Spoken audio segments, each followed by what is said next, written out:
అకరణీయ సంఖ్యల భాగాహారం. పిల్లలు, ఈరోజు మనం అకరణీయ సంఖ్యల భాగాహారం గురించి నేర్చుకుందాం. పూర్ణ సంఖ్యల భాగాహారం గురించి మనకి తెలుసు. మనం 6 కిలోగ్రాముల పైనాపిల్ కేక్ని 4 సమాన భాగాలుగా కోసామనుకుందాం.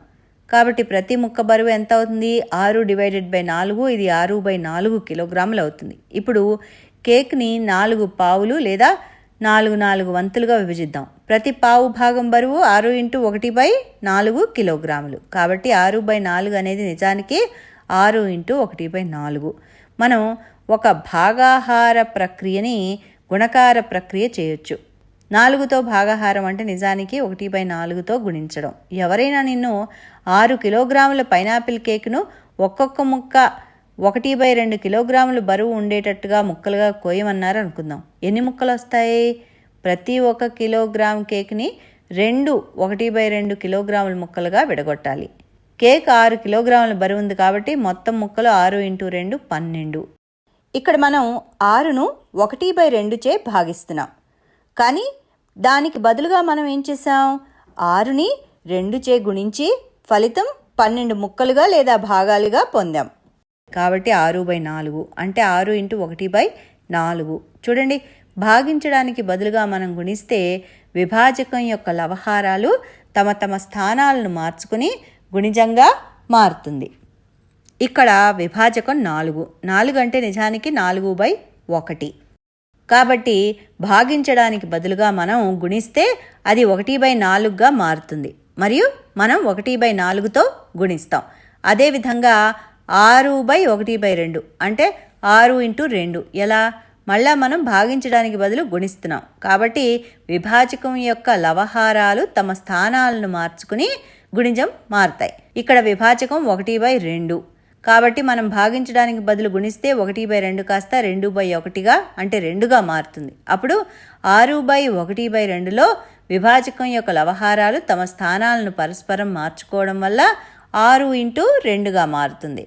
లవహారాలు పరస్పరం స్థానాలు మార్చుకున్నప్పుడు అసలు సంఖ్య యొక్క వ్యుత్క్రమం వస్తుంది అని మనకి తెలుసు. ఉదాహరణకి 1/2 యొక్క వ్యుత్క్రమం 2/1 లేదా 2 మరియు 4/1గా రాయగలం. కాబట్టి 4 యొక్క వ్యుత్క్రమం 1/4. కాబట్టి అకరణీయ సంఖ్యచే భాగించడం అనేది నిజానికి దాని వ్యుత్క్రమంతో గుణకారం అని చెప్పచ్చు. ఒక సంఖ్య దాని వ్యుత్క్రమాల లబ్ధం ఎల్లప్పుడూ 1. ఉదాహరణకి 1/4×4/1. లవహారాల ఉమ్మడి కారణాంకాలను కొట్టేస్తాం కాబట్టి 1 మిగులుతుంది. 3/5 దాని వ్యుత్క్రమం ఏమిటి? 5/3. 3 మరియు 3 కొట్టుకుపోతాయి. అలాగే 5 కొట్టేస్తాం. అయితే అకరణీయ సంఖ్య రుణాత్మకం కూడా అవ్వచ్చు. రుణ సంఖ్య యొక్క వ్యుత్క్రమం ఏమవుతుంది? ఉదాహరణకి -3/5. దీని వ్యుత్క్రమం ఏమిటి? లవహారాలను పరస్పరం మార్పు చేస్తే మనకి 5/3 వస్తుంది. మరి ఇది ధనాత్మకమా రుణాత్మకమా? మనం -3/5 5/3 చేస్తే 3కు 3 5కు 5 పరస్పరం కాబట్టి కొట్టివేయబడతాయి.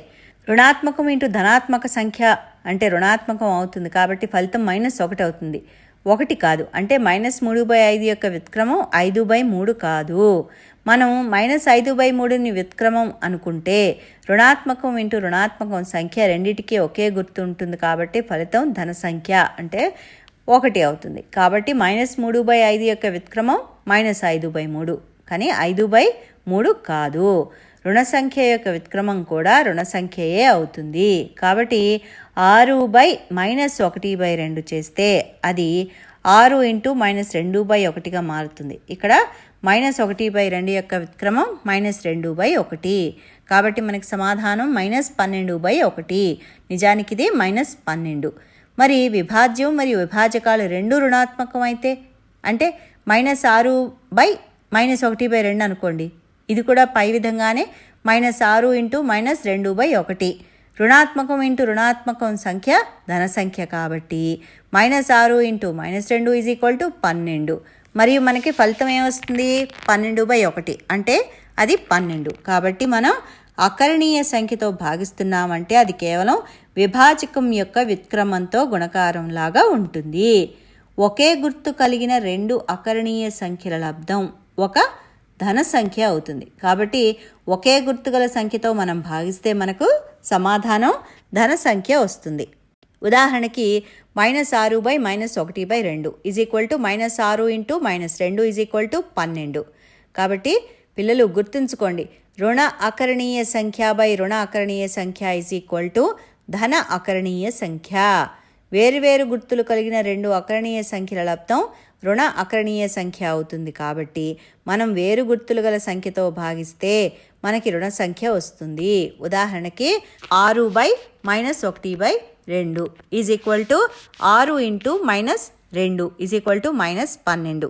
కాబట్టి పిల్లలు గుర్తుంచుకోండి, ధన ఆకరణీయ సంఖ్య బై రుణ ఆకరణీయ సంఖ్య రుణ ఆకరణీయ సంఖ్య. కాబట్టి మీరు అకరణీయ సంఖ్యతో భాగించేటప్పుడు విభాజకం యొక్క వ్యుత్క్రమంతో గుణించండి. అంటే ఉదాహరణకి -3/4/3/20 -3/4 ఇంటూ 20/3. దీని యొక్క వ్యుత్క్రమం అంటే 20/3. అప్పుడు ఇది గుణకారం లాగానే ఉంటుంది. మనం లవహారాల నుంచి అన్ని ఉమ్మడి కారణాంకాలను కొట్టేస్తాం. 3లు పరస్పరం కొట్టేయబడతాయి.